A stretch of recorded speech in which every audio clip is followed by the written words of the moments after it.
Hello बच्चों, देखिए हम क्वाड्रेटिक इक्वेशन के नेक्स्ट सीरीज़ लेकर आए हैं जिसमें फिर से हम आज काफ़ी इंपॉर्टेंट क्वेश्चंस करेंगे।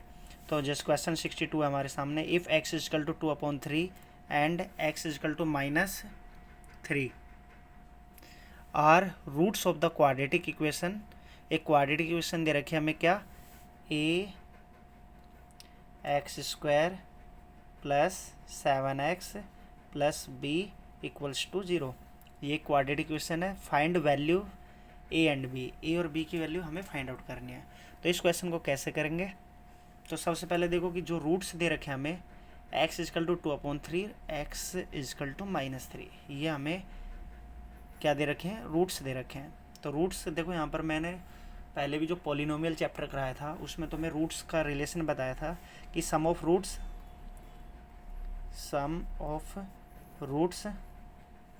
इक्वल होता है माइनस के b अपॉन ए। ठीक है, तो सम ऑफ रूट्स में रूट्स क्या हमारे 2/3 प्लस -3 और माइनस बी हमारा ये है 7, तो 7 लिखा अपॉन ए हमारा ए ही है तो ए लिख दिया। अब यहाँ पर एलसीएम लेंगे, देखो 2/3 और ये होगा हमारा -3 प्लस माइनस 7 अपॉन ए। एलसीएम लेंगे तो कितना आएगा? 3 एलसीएम आ गया, तो 2 माइनस के 9 इक्वल टू -7 अपॉन ए।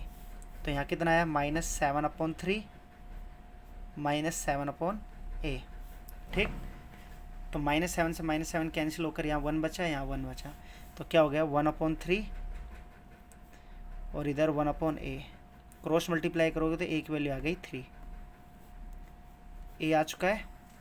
इसी तरीके से ए मिल गया हमें। अब हम क्या करेंगे? बी की वैल्यू फाइंड आउट करेंगे। तो बी की वैल्यू में हमने फॉर्मूला लिखा था product of the roots, product of roots. तो प्रोडक्ट ऑफ रूट्स का फॉर्मूला था C/A। तो प्रोडक्ट ऑफ रूट्स में पहले रूट्स क्या हमारे 2/3 इंटू में दूसरा रूट्स है -3, C/A। सी की वैल्यू कितनी है? b, जो कांस्टेंट होता है C, और a कितना है? तो a हमारा a ही रहेगा। देन इसके बाद में 3 से 3 कैंसिल, तो माइनस का 2 b/a। ये -2 क्यों आया? क्योंकि माइनस का साइन भी है यहाँ पर। तो यहाँ पर अब हम क्या करेंगे? b की वैल्यू आ जाएगी हमारी, ये जो a डिवाइड में ये मल्टीप्लाई में चला जाएगा, यानी माइनस का 2a। तो b इक्वल टू में -2, a की वैल्यू कितनी आई थी? 3, तो a की जगह 3 रख दिया, तो b आया हमारा -6। तो इस तरीके से हमने a और b की वैल्यू फाइंड आउट कर ली है। तो क्वेश्चन आ गया होगा समझ में।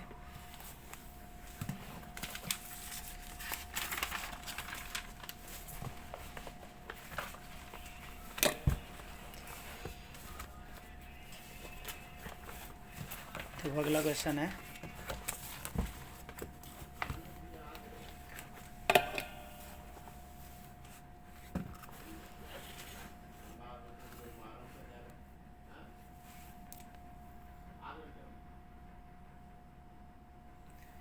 अच्छे से देखे क्वेश्चन को। क्वेश्चन लिखा हुआ है क्या? If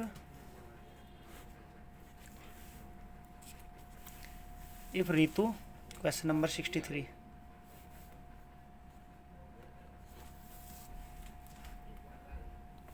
if Ritu were younger by 5 years, मतलब अगर वो 5 साल छोटी थी, then what she really age, then the square of her age would have been 11 more than 5 times her present age. तो what is her present age? तो देखो यहाँ पर उसकी प्रजेंट एज बतानी है हमें। तो सबसे पहले हमें जो भी फाइंड आउट करना होता है ना, उसको लेट कर लेते हैं। Let present age of Ritu x year, क्या मान लिया हमने? x year. क्लियर है? तो 5 years ago, 5 years ago Ritu's as कितनी? x -5 ईयर, 5 साल पहले इतनी थी। ठीक है, अब इसके बाद में यहाँ जो कंडीशन दे रखी है ना, उस कंडीशन को देखते हैं। According to given condition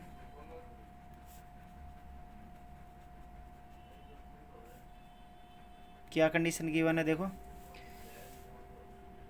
the square of her age would have been, यानी कि 5 साल पहले जो एज है उसका स्क्वायर यानी x-5 का स्क्वायर इक्वल है किसके, 5 टाइम्स हर प्रजेंट एज, यानी कि उसकी जो प्रजेंट एज है उसके 5 टाइम्स का 11 मोर, मतलब 11 ईयर्स ज़्यादा। यानी पहले तो जो प्रजेंट एज है उसका 5 टाइम्स कर दिया, 5 टाइम्स, इसमें भी 11 और ज़्यादा इसके इक्वल है। तो ये कंडीशन समझ में आई। अब हमें यहाँ से x की वैल्यू फाइंड आउट करनी है, यानी प्रजेंट एज फाइंड आउट करनी है। तो ये इक्वेशन सी में ही कन्वर्ट करना इंपॉर्टेंट था। अब इजीली हम इसको सोल्व कर देंगे। तो यहाँ a माइनस बी का होल स्क्वायर लग जाएगा। क्या होता है a माइनस बी का whole square, x square plus का 5 square minus 2ab, 2ab multiply कर दिया, यहाँ 5x प्लस 11, तो एक्स स्क्वायर 5 का स्क्वायर 25 और ये हो जाएगा माइनस का 10x इक्वल टू में 5x प्लस 11। ठीक है, अब ये राइट साइड की जो टर्म है इनको लेफ्ट साइड ले आते हैं। X square plus 25 minus 10x, ये माइनस का 5x हो जाएगा और माइनस 11 इक्वल्स टू 0। तो यहाँ से x equal to x square minus 10x और माइनस 5x माइनस के 15x, 25 में से 11 माइनस कर देंगे तो कितना आएगा 14, प्लस का 14 आ गया इक्वल्स टू 0। अब ये जो क्वाड्रेटिक इक्वेशन आई है इसको सोल्व करके हम x की वैल्यू फाइंड आउट करेंगे। तो इससे कैसे सोल्व करते हैं, एक s की वैल्यू कितनी आएगी, s मिलेगा हमें कितना माइनस का 15 और p कितना है 14। तो ये मैंने फैक्टर करने अच्छे से सिखा दिए हैं। तो देख लो यहाँ पर 14 कैसे, दो नंबर जिनकी मल्टीप्लाई करें तो 14 प्लस का है और उनके बीच में गैप कितने का हो -15। तो यहाँ 14 को कैसे ब्रेक कर सकते हैं हम, एक 14 ले लूँ मैं वो भी माइनस का और दूसरा माइनस का 1 ले लूँ, तो इनको मल्टीप्लाई करेंगे तो प्लस का 14 आएगा और -14 और -1 कितना हो जाएगा माइनस का 15। तो यहाँ पर एक्स स्क्वायर यानी माइनस का 15x को ब्रेक कर देंगे हम, माइनस का 14x और माइनस का x प्लस 14 इक्वल्स टू 0। यहाँ से पहली दो टर्म में से x कॉमन ले लो तो x माइनस का 14 आया और इसमें से देखो हमें प्लस का x चाहिए और यहाँ माइनस x है तो -1 कॉमन ले लूँगा तो प्लस का x हो जाएगा और ये प्लस का साइन माइनस से बदल जाएगा। ठीक है, अब ये दोनों ब्रैकेट सेम हो गए तो x-14 आया, एक तो रूट, एक फैक्टर तो आ गया x-14 और एक आ गया x-1। ठीक है, अब इसके बाद में क्या करेंगे, अब देखो यहाँ पर x-14 और x-1, एक बार हम x-14 इक्वल टू 0 रखेंगे और एक बार x-1 इक्वल टू 0 रख देंगे। तो x वैल्यू कितनी आ गई 14 और यहाँ से x वैल्यू कितनी आ गई 1। तो यहाँ पर हम देखो कि ये तो हमारा हो नहीं सकता आंसर, क्यों, प्रजेंट एज 1 नहीं हो सकती क्योंकि 5 साल पहले फिर एज कैसे हम फाइंड आउट कर सकते, नहीं कर सकते। इसका मतलब x वैल्यू 14, तो प्रजेंट एज आ गई हमारी, प्रजेंट एज ऑफ रितु कितनी आई 14 ईयर्स। आगे समझ में। तो देखो नेक्स्ट क्वेश्चन करते हैं। अब ये भी काफ़ी इंपॉर्टेंट क्वेश्चन है, स्टेटमेंट बेसिस क्वेश्चन हैं।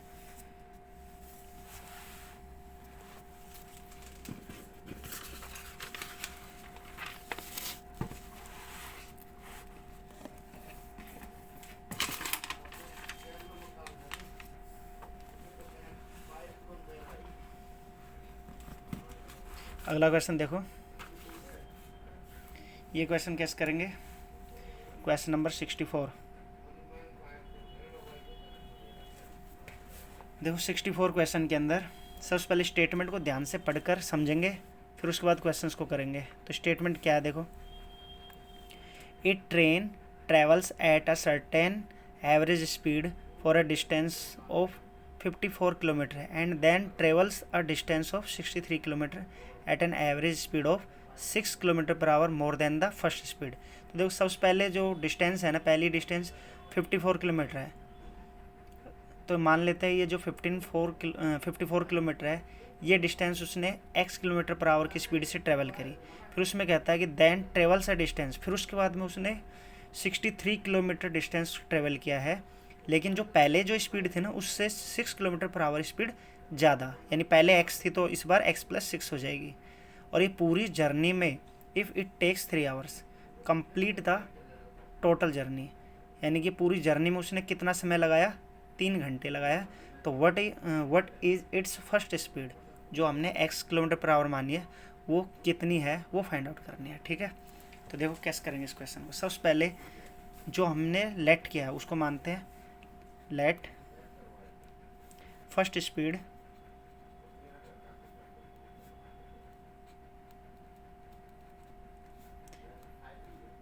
x km/h।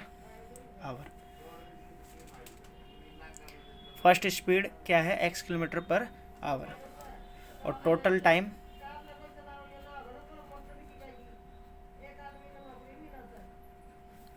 कितना है, 3 आवर्स।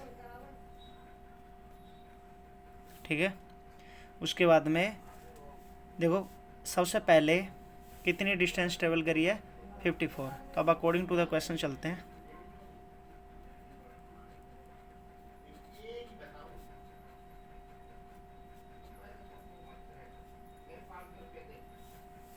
सबसे पहले उसने डिस्टेंस कितनी, देखो जो हमारे टाइम का जो फॉर्मूला होता है ना, वो डिस्टेंस अपॉन स्पीड होता है। टाइम का जो फॉर्मूला होता है डिस्टेंस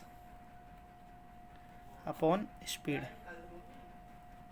ठीक है, तो डिस्टेंस, पहली डिस्टेंस कितनी है, 54 किलोमीटर, यानी 54। और उस टाइम पे स्पीड क्या थी, x किलोमीटर, तो x लिखा। प्लस अभी इतनी जर्नी हुई है, अभी और आगे चलना है इसको। अब कितनी किलोमीटर डिस्टेंस और ट्रेवल करेगा, 63 किलोमीटर। लेकिन अब स्पीड बदल चुकी है, स्पीड पहले x थी, अब 6 km/h और ज़्यादा हो गई है, तो x+6 लिख दिया। और इस पूरी जर्नी में कितना टाइम लगा, 3 आवर्स, तो 3 आवर्स लिख दिया। क्वेश्चन की इक्वेशंस कन्वर्ट करना समझ में आ गया होगा। अब इसे सोल्व करके हमें क्या करना है, इसे सोल्व करके x की वैल्यू फाइंड आउट करनी है। तो देखो x की वैल्यू कैसे फाइंड आउट करेंगे, एलसीएम लेते हैं। पहले एलसीएम लेंगे तो यहाँ पर ये एलसीएम आएगा, तो ये हो गया 54 x+6 प्लस इस तरीके से यहाँ 63 इंटू एक्स, ये हमारा एलसीएम होगा, इक्वल टू में 3 चल रहा है, तो ये जो डिवाइड में ये उधर मल्टीप्लाई में चला जाएगा। तो यहाँ और क्या कर सकते हैं, 54x है ना, इसको अंदर मल्टीप्लाई कर दो। 54x और 54 की मल्टीप्लाई 6 से करोगे तो कितना आएगा, 6 4 जा 24 और 6 5 जा 30, 30 और 2 32 हो जाएगा।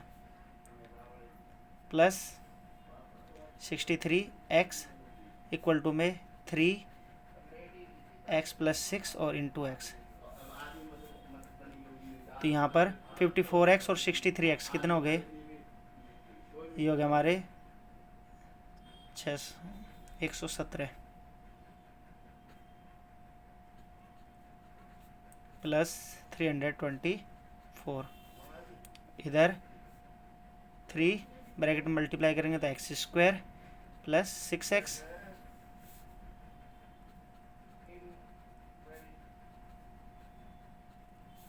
तो 3 की मल्टीप्लाई कर दो अंदर, 3x² प्लस कितना हो गया 18x। ठीक, इनको अब हम क्या करेंगे, लेफ्ट साइड ले आएंगे, या इनको ले जाते हैं हम राइट साइड, ताकि x² प्लस का रहे। तो यहाँ पर 3x² प्लस 18x तो अपनी जगह पर ही है, और ये लेफ्ट साइड राइट साइड गया है, तो ये हो जाएगा माइनस का 117x और माइनस के 324 इक्वल्स टू 0। ठीक है, तो 3x²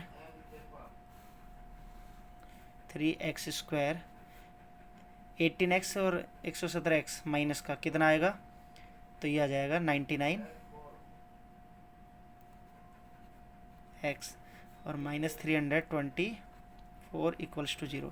3 कॉमन आ रहा है तो 3 कॉमन लेंगे तो एक्स स्क्वायर यहाँ कितना आ जाएगा 33x, और यहाँ 3 कॉमन ले लिया तो ये आ गया 108, और जो 3 है ये चला जाएगा डिवाइड में। तो इक्वेशन आ गई एक्स स्क्वायर माइनस के 33x माइनस 108, और ये 3 अपोन में गया तो उधर 0 ही हो जाएगा, क्योंकि 0 के अपोन में कोई भी नंबर जाए 0 ही आता है। इतना समझ में आया। अब इसके फैक्टर करते हैं। तो यहाँ पर s की वैल्यू कितनी है माइनस के 33, और p हमारा माइनस 108। तो p के ऐसे दो नंबर जिनको फैक्टर जिनकी मल्टीप्लाई करें तो माइनस 108 आ जाए, और ऐड करें तो माइनस का 33, यानी उनके बीच में डिफरेंस माइनस 33 का हो। तो माइनस का 36 और प्लस का 3, इनकी मल्टीप्लाई करेंगे तो 108 आएगा, और बीच में डिफरेंस कितना आएगा 33 का। यानी हम स्प्लिट कर देंगे मिडिल टर्म को, एक्स स्क्वायर माइनस के 30x प्लस का 3x माइनस 108 इक्वल टू 0 कर दिया। यहाँ से पहले दो में से क्या कॉमन आ रहा है x, तो x कॉमन ले लिया तो x माइनस का 36 बचा, और यहाँ से 3 कॉमन लेंगे तो x माइनस 36 इक्वल टू 0। ठीक, तो एक फैक्टर तो आ गया क्या, x माइनस 36 इक्वल टू 0, और दूसरा x प्लस 3 इक्वल टू 0। ठीक है, देन यहाँ से x वैल्यू कितनी आ गई 36, और यहाँ से x वैल्यू कितनी आई माइनस का 3। तो माइनस 3 हो नहीं सकता, क्योंकि जो स्पीड है वो नेगेटिव नहीं हो सकती। तो इसका मतलब फर्स्ट जो स्पीड थी, फर्स्ट स्पीड जो हमने लेट करी थी x, वो हमारी 36 किलोमीटर पर आवर। तो क्वेश्चन समझ में आया, ये भी काफ़ी इंपॉर्टेंट क्वेश्चन है। तो इस तरीके से हमने काफ़ी इंपॉर्टेंट क्वेश्चंस करे हैं। एक क्वेश्चन और देख लेते हैं कोई, देखो एक क्वेश्चन और करते हैं, लास्ट क्वेश्चन है। फिर इसके बाद में वेरी जो शॉर्ट आंसर टाइप क्वेश्चन है ना वो कंप्लीट हो जाएंगे हमारे। फिर हम जो 3-3 मार्क्स वाले शॉर्ट आंसर टाइप क्वेश्चन आते हैं वो करेंगे नेक्स्ट वीडियो में। तो एक क्वेश्चन और देख लेते हैं 66। देखिए क्वेश्चन नंबर जो 66 है ना, ये कर लेते हैं। क्या क्वेश्चन है, find the values of m so that the quadratic equation. एक क्वाड्रेटिक इक्वेशन दे रखी है हमें, mx 5x minus 6 plus 9 equals to 0। एक क्वाड्रेटिक इक्वेशन है, एंड लिखा हुआ है has two equal roots, has two equal roots. तो रूट्स हमें इक्वल्स दे रखे हैं। तो सबसे पहले क्या करेंगे, इसको स्टैंडर्ड फॉर्म में कन्वर्ट करते हैं। तो स्टैंडर्ड फॉर्म में कन्वर्ट करने के लिए mx की मल्टीप्लाई करते हैं अंदर, तो ये हो जाएगा कितना 5mx स्क्वायर, और mx की मल्टीप्लाई 6 से करेंगे तो माइनस के 6mx plus 9 equals to 0। Then उसके बाद में देखो रूट्स हमारे इक्वल है, तो रूट्स इक्वल का मतलब d इक्वल टू 0। तो फॉर्मूला क्या होता है, बी स्क्वायर, क्या फॉर्मूला है, B square minus 4ac equal to 0। d equal to 0 क्यों ले रहे हैं, क्योंकि रूट्स कैसे हैं, इक्वल रूट्स हैं। तो इक्वल रूट्स के लिए d की कंडीशन होती है d इक्वल टू 0। तो b की वैल्यू देखो यहाँ पर कितनी है, x का कोएफिशिएंट होता है वो b, यानी माइनस का 6m है, तो b की जगह रख देंगे माइनस का 6m, और इस पर whole square minus 4a। a क्या होता है, एक्स स्क्वायर का जो कोएफिशिएंट है, तो एक्स स्क्वायर कोएफिशिएंट कितना है 5m, तो a की जगह रख देंगे हम 5m इंटू c कितना है प्लस का 9, तो 9 रख दिया इक्वल्स टू 0। माइनस 6m का होल स्क्वायर कितना होता है 36m स्क्वायर, एंड यहाँ मल्टीप्लाई करेंगे तो माइनस का 4m और 9, तो देखो सबसे पहले 4 की मल्टीप्लाई 5 से करते हैं 20 आया, और 20 की मल्टीप्लाई हमने किससे करी 9 से, तो कितना आ जाएगा 20 की 9 से 180, यानी माइनस का 180m इक्वल्स टू 0। अब इसमें से क्या करते हैं हम 36 कॉमन ले लेते हैं, 36m कॉमन ले लिया, तो 36m कॉमन लेने के बाद यहाँ क्या बचेगा सिर्फ m, और 180 में 36 कॉमन लिया, यानी 180 को जब 36 से डिवाइड करोगे तो कितना आएगा 5 इक्वल टू 0। तो यहाँ से एक तो 36m इक्वल टू 0 आया, और एक m माइनस 5 इक्वल टू 0 आया। तो m की वैल्यू यहाँ तो आ गई 0, और यहाँ m की वैल्यू कितनी आ गई 5। ठीक है, अब m 0 हो नहीं सकता, क्यों नहीं हो सकता m की वैल्यू 0? क्योंकि अगर m 0 हो जाएगा तो ये पूरा पोर्शन क्या हो जाएगा 0, और ये 0 हो गया तो 9 इक्वल टू 0 बचेगा, और 9 इक्वल टू 0 नॉट पॉसिबल है ना, तो इसलिए m 0 के इक्वल नहीं हो सकता, m की वैल्यू कितनी आ गई 5, ये हमारा आंसर है। तो समझ में आ गया होगा। देखिए एक क्वेश्चन और रह गया था, इसका वो और करा देता हूँ 65, जो कि वो भी इम्पोर्टेंट क्वेश्चन है, तो उसको हम छोड़ नहीं सकते हैं।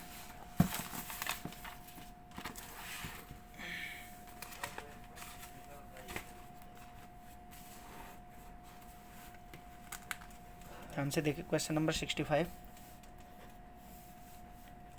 क्या क्वेश्चन है 65 में, if a and b are the roots of the equation, equation दे रखी है हमें क्या x², थोड़ा सा क्वेश्चन को दिखाई दे रहा होगा अच्छे से, x² plus ax minus B equal to 0, यानी इक्वेशन दे रखी है x² plus ax minus B equals to 0, and हमें a और b की वैल्यू फाइंड आउट करनी है, फाइंड a एंड b। तो कैसे फाइंड आउट करेंगे, तो देखो a और b अगर इसके रूट्स दे रखे हैं तो सेम इसी टाइप के क्वेश्चन आया था, उसमें जो रूट्स थे वो नंबर की फॉर्म में थे, यहाँ a और b लिखा हुआ है, तो सेम उसी तरीके से करेंगे। तो देखो यहाँ पर सबसे पहले sum of roots, sum of roots क्या फॉर्मूला होता है, माइनस का b अपॉन a, तो रूट्स हमारे a और b हैं तो a plus b minus b होता है हमारा x का कोएफिशिएंट, तो b की जगह रख देंगे हम a, यानी माइनस a, और x² का कोएफिशिएंट कितना है 1, तो a की जगह रखेंगे 1, तो a plus B equal to minus a, ठीक है। तो अब इस a को अगर मैं राइट साइड ले जाऊंगा तो माइनस a और माइनस a, तो b की वैल्यू आ गई हमारी -2a, b कितना आया -2a, यानी एक इक्वेशन ये आ गई। अब इसके बाद में हम दूसरी कंडीशन लगाते हैं, product of roots, product of roots क्या फॉर्मूला बताया था, c अपॉन a,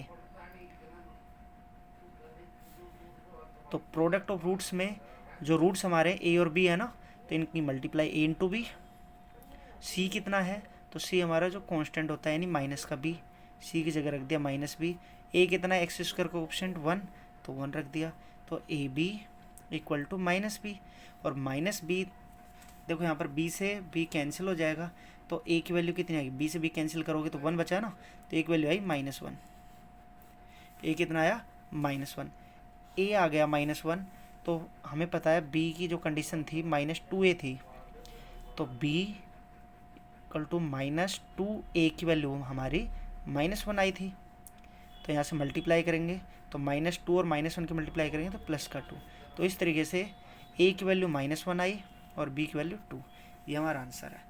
तो इस तरीके से हमने जो शॉर्ट आंसर टाइप क्वेश्चन थे जो 2-2 मार्क्स के आते हैं वो सारे कंप्लीट कर लिए। अब इसके बाद में हम 3-3 मार्क्स वाले क्वेश्चंस भी इसी चैप्टर से करेंगे, फिर उसके बाद हम क्वेश्चन जो 4 मार्क्स या 5 मार्क्स के आते हैं वो भी इस चैप्टर के सारे कंप्लीट करेंगे। इसके बाद हम फिर नेक्स्ट चैप्टर AP स्टार्ट करेंगे। तो आपको बस इन क्वेश्चंस की क्या करना है, अच्छे से प्रैक्टिस करनी है, पहले अच्छे से वीडियो को देखो, क्वेश्चंस को समझो, देन फिर खुद से प्रैक्टिस करो। अगर आपको वीडियो अच्छी लगी तो इसको लाइक एंड सब्सक्राइब करें और शेयर भी करें, और कोई भी डाउट है तो आप कमेंट बॉक्स में कमेंट करके बताएं। Thank you.